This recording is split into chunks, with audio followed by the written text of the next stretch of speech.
Hello दोस्तों, फिनटेक्मो में आप सभी दर्शकों का स्वागत है।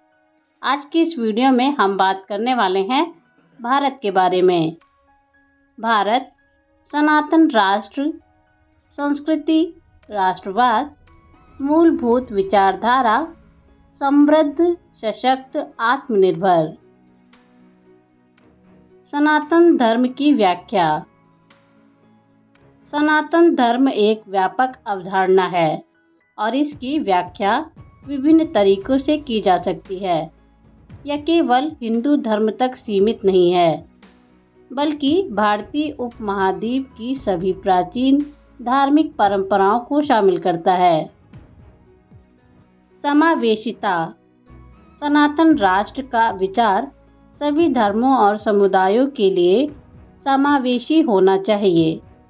यह एक ऐसा राष्ट्र होना चाहिए जहां सभी को समान अधिकार और अवसर मिले। आधुनिकता। सनातन राष्ट्र का अर्थ यह नहीं है कि हमें आधुनिकता को त्याग देना चाहिए। हमें अपनी सांस्कृतिक पहचान को बनाए रखते हुए आधुनिक दुनिया में आगे बढ़ना चाहिए। राजनीतिक संदर्भ। सनातन राष्ट्र का विचार राजनीतिक रूप से संवेदनशील है। इसे इस तरह से लागू किया जाना चाहिए कि यह किसी भी धर्म या समुदाय के खिलाफ भेदभाव न करे। भारत को सनातन राष्ट्र क्यों होना चाहिए? सांस्कृतिक एकता, सामाजिक समरसता और आर्थिक विकास का आधार।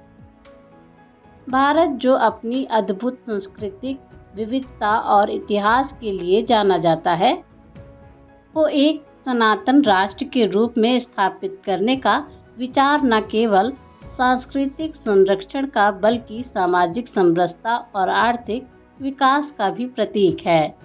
इस दृष्टिकोण से कई महत्वपूर्ण तथ्य और आंकड़े यह स्पष्ट करते हैं कि यह दिशा भारत की पहचान को सुदृढ़ बनाने और समृद्धि की ओर अग्रसर होने का एक महत्वपूर्ण कदम है। सांस्कृतिक एकता। संस्कृति का संरक्षण।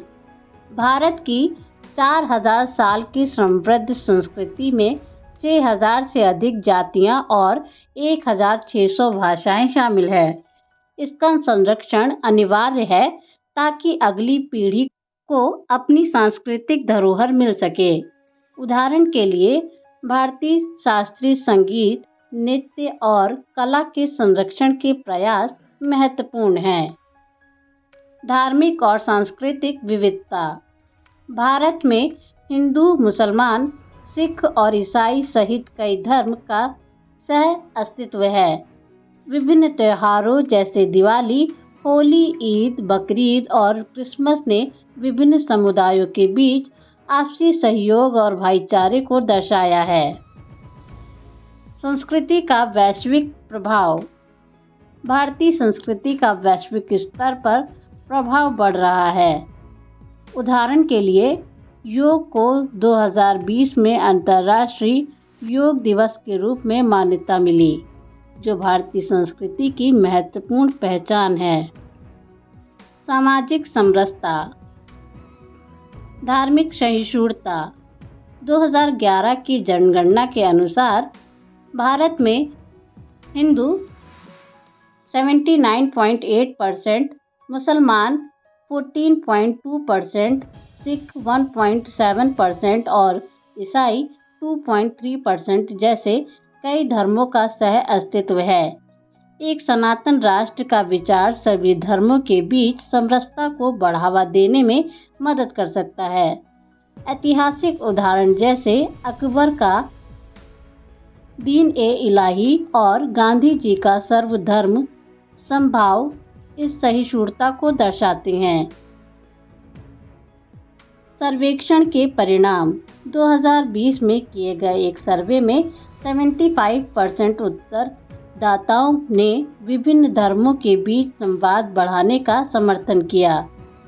यह आंकड़ा दिखाता है कि भारतीय समाज सहिष्णुता और समरसता को बढ़ावा देने के लिए तैयार है।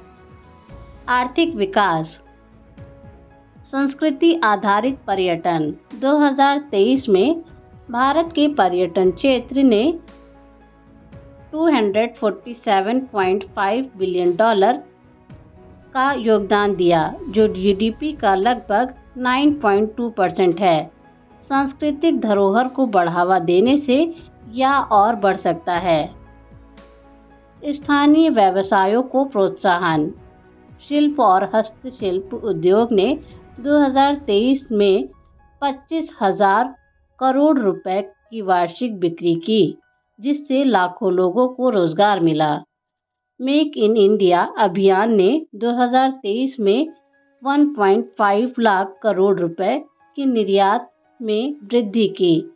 उदाहरण के लिए, जयपुर के ब्लू पॉटरी और वाराणसी की साड़ी उद्योग ने वैश्विक स्तर पर पहचान बनाई है।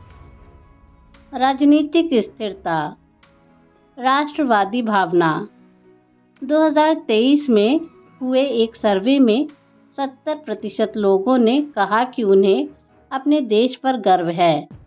सनातन राष्ट्र का विचार इस गर्व को और मजबूत कर सकता है। स्वतंत्रता संग्राम के दौरान भारतीयों की एकता और राष्ट्रवादी भावना इसका एक प्रमुख उदाहरण है। विकास की प्राथमिकता। 2019 के आम चुनाव में 80% से अधिक लोगों ने विकास के लिए एक स्थिर सरकार की आवश्यकता बताई। भारत सरकार ने डिजिटल इंडिया और स्मार्ट सिटी जैसी योजनाओं के माध्यम से विकास और स्थिरता को प्राथमिकता दी है। ज्ञान और विज्ञान का संरक्षण। अनुसंधान और विकास में निवेश।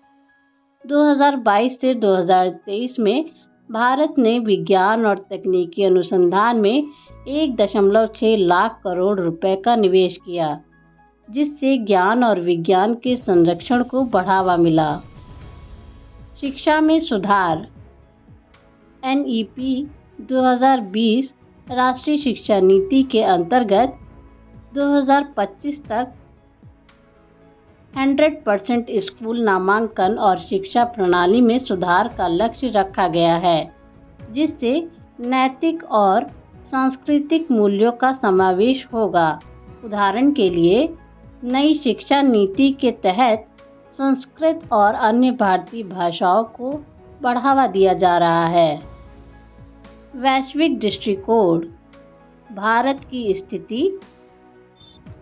2024 में भारत दुनिया की सबसे बड़ी अर्थव्यवस्था बन गया है, जिसका GDP लगभग 3,942 अरब डॉलर है। अमेरिका और चीन पहले और दूसरे स्थान पर हैं, जबकि जापान चौथे और जर्मनी 5वें स्थान पर है।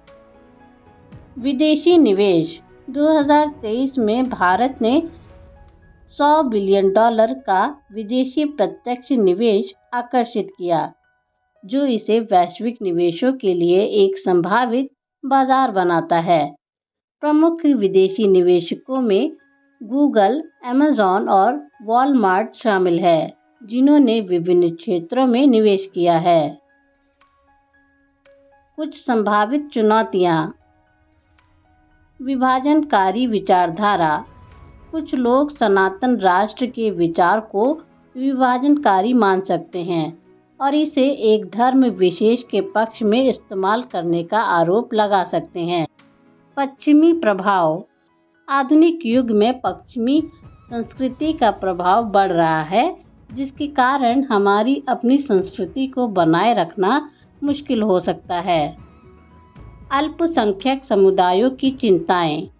अल्पसंख्यक समुदायों को डर हो सकता है कि एक सनातन राष्ट्र में उनके हितों की अनदेखी की जाएगी।